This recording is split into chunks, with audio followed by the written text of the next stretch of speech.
श्री देव शयनी एकादशी व्रत, श्री देव पोढ़ी एकादशी व्रत। चातुर्मास प्रारंभ। देवशयनी एकादशी के बाद से 4 माह के लिए व्रत और साधना का समय प्रारंभ हो जाता है, जिसे चातुर्मास कहते हैं। सावन, भादो, आश्विन और कार्तिक, इन 4 माह में कोई भी शुभ और मांगलिक कार्य नहीं होगा। पूजा, तप और साधना के 4 माह रहेंगे। इस अवधि में यात्राएं रोककर संत समाज एक ही स्थान पर रहकर व्रत, ध्यान और तप करते हैं, क्योंकि यह 4 माह मांगलिक कार्यों के लिए नहीं बल्कि तप, साधना और पूजा के लिए होते हैं।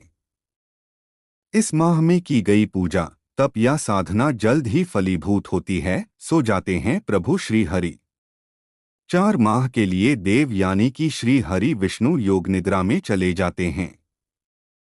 इसीलिए सभी तरह के मांगलिक और शुभ कार्य बंद हो जाते हैं, क्योंकि हर मांगलिक और शुभ कार्य में श्री हरि विष्णु सहित सभी देवताओं का आह्वान किया जाता है और श्री हरि विष्णु संसार के पालन करता है। पर इन 4 मासों में प्रभु श्री हरि विष्णु की अनुपस्थिति होती है। इन 4 मास में प्रभु श्री हरि राजा बलि के वहां पाताल लोक में योग निद्रा में चले जाते हैं। ऐसा भी कहा जाता है कि पाताल लोक में बलि को दिए हुए वरदान के वसीभूत वहां पहरेदारी भी श्री हरि विष्णु इन 4 मासों में करते हैं।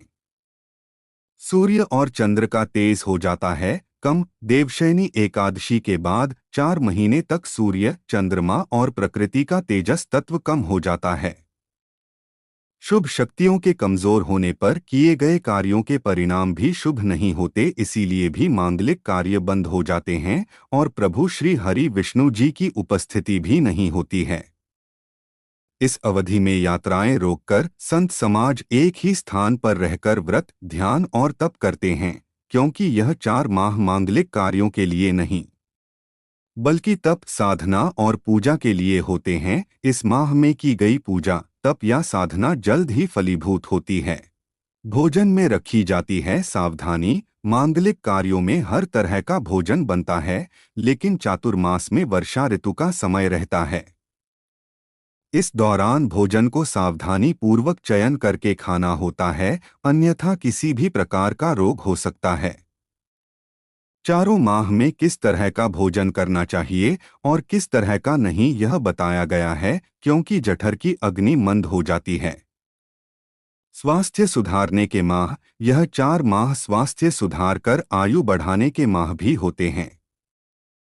यदि आप किसी भी प्रकार के रोग से ग्रस्त हैं, तो आपको इन 4 माह में व्रत और चातुर्मास के नियमों का पालन करना चाहिए। इन 4 माह में बाल, दाढ़ी और नाखून भी नहीं काटने चाहिए। होती है मनोकामना पूर्ण। इन महीनों को कामना पूर्ति का महीना भी कहा जाता है। इन माह में जो भी कामना की जाती है, उसकी पूर्ति हो जाती है, क्योंकि इस माह में प्रकृति खुली होती है। सूर्य हो जाता है दक्षिणायन। सूर्य जब मकर राशि में भ्रमण कर लेते हैं, तो उस समय से लेकर अभी के चातुर्मास देवशयनी समय तक का समय उत्तरायण का होता है, यानी कि सूर्य की 6 माह तक गति उत्तर तरफ रहती है। श्री हरि देवशयनी के बाद कर्क राशि में भ्रमण करने लगता है, तो उसके बाद 6 माह वह दक्षिणायन रहता है, यानी कि सूर्य देव की गति दक्षिण तरफ रहती है।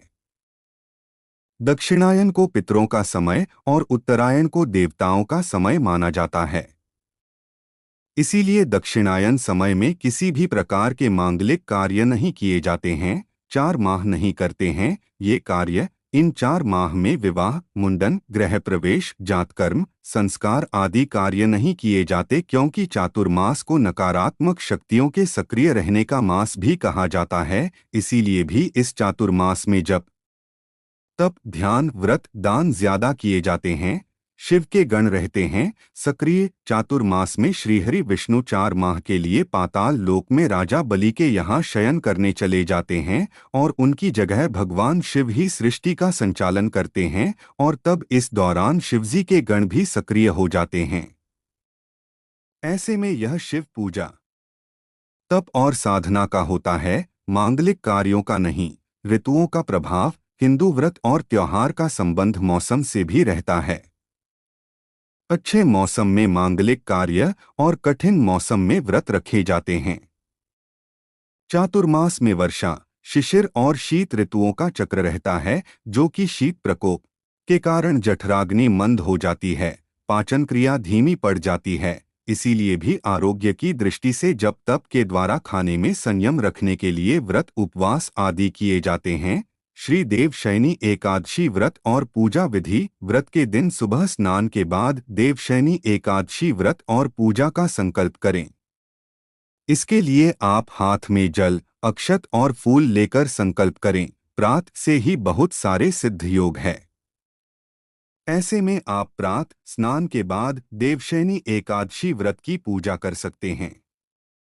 इसके लिए भगवान विष्णु की शयन मुद्रा वाली तस्वीर या मूर्ति की स्थापना करें, क्योंकि यह उनके शयन की एकादशी है।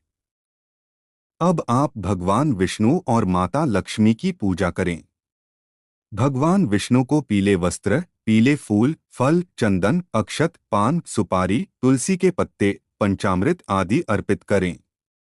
इस दौरान ओम नमो भगवते वासुदेवाय नम मंत्र का उच्चारण करते रहें। फिर माता लक्ष्मी की विधिपूर्वक पूजा करें। उसके पश्चात विष्णु चालीसा, विष्णु सहस्रनाम और देवशयनी एकादशी व्रत कथा का पाठ करें। पूजा का समापन भगवान विष्णु की आरती से करें। दिन भर फलाहार पर रहें। भगवत वंदना और भजन कीर्तन में समय व्यतीत करें। संध्या आरती के बाद रात्रि जागरण करें। अगली सुबह स्नान के बाद पूजन करें। किसी ब्राह्मण को अन्न, वस्त्र और दक्षिणा देकर संतुष्ट करें। इस पश्चात पारण समय में पारण करके व्रत को पूरा करें। इस प्रकार से देवशयनी एकादशी का व्रत करना चाहिए।